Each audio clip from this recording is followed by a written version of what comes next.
ভারতের সংবাদ মাধ্যম north east news India Sheikh Hasina সরকারের পতন নিয়ে নতুন এক রহস্যময় বিশ্লেষণ প্রকাশ করেছে।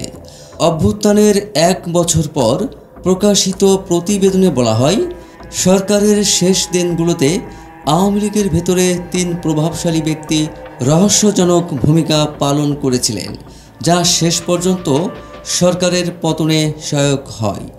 সাংবাদিক চন্দন নন্দীর প্রতিবেদনে উল্লেখ করা হয়, শেখ হাসিনার উপদেষ্টা সালমান এফ রহমান, আইনমন্ত্রী আনিসুল হক ও তথ্যমন্ত্রী মোহাম্মদ এ আরাফাত মার্কিন ডিপ স্টেটের প্রভাবে পরিচালিত হচ্ছিলেন। তাদের পদক্ষেপেই ছিল আওয়ামী লীগের জন্য মারাত্মক ক্ষতিকর। প্রতিবেদনে দাবি করা হয়েছে, শেখ হাসিনা শিক্ষার্থীদের আন্দোলন ঠেকাতে ব্যর্থ হওয়ার পেছনে এই ৩ জনের অস্বাভাবিক কার্যক্রম বড় ভূমিকা রাখে। আরাফাত হঠাৎ বিদেশ চলে যান বলে অনেকে মনে করেন, যদিও তার অবস্থান আজও অজানা।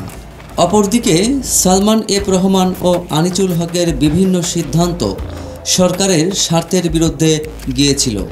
এক সাবেক মন্ত্রীর বরাতে নর্থ ইস্ট নিউজ জানিয়েছে, দরবেশ খ্যাত সালমান এফ রহমান নিয়মিত মার্কিন কর্মকর্তাদের সঙ্গে বৈঠক করতেন।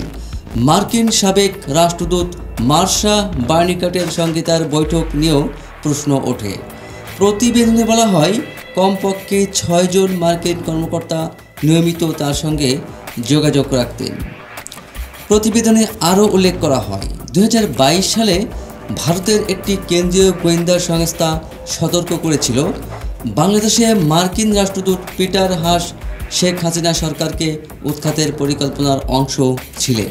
এছাড়াও ২০২৩ সালের জাপান আমেরিকা সফরের সময় শেখ হাসিনা রিটস কার্লটন হোটেলে অবস্থান করলেও সালমান এফ রহমান অন্য হোটেলে ওঠেন এবং সেখানে বার্নিকাটের সঙ্গে তার বৈঠক হয় বলে অভিযোগ।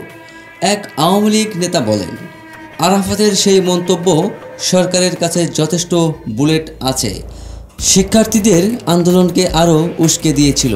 এটি নিছক ভুল নয়, বরং সচেতনতাভাবে বলা হয়েছিল বলে মনে করেন তিনি। আন্দোলনের চূড়ান্ত মুহূর্তে আওয়ামী লীগের বিশাল সমাবেশ বাতিলের সিদ্ধান্ত রহস্যজনকভাবে নেওয়া হয়। প্রতিবেদনে বলা হয়, শেখ রেহানা সরাসরি হস্তক্ষেপ করে কর্মসূচি বাতিলের নির্দেশ দিয়েছিলেন। এতে সরকার সমর্থকদের পাল্টা প্রতিক্রিয়ার সুযোগ হারায়। নর্থ ইস্ট নিউজ আরও দাবি করেছে, শেখ হাসিনার ব্যর্থ চীন সফর ও ভারতের অসন্তোষ ও সরকারের পতনকে ত্বরান্বিত করেছিল। এক নেতা বলেন, দলের এখনকার ক্ষোভের মূল কারণ হলো শেখ হাসিনা শেষ সময়ে ক্রমশ বিচ্ছিন্ন হয়ে পড়েছিলেন।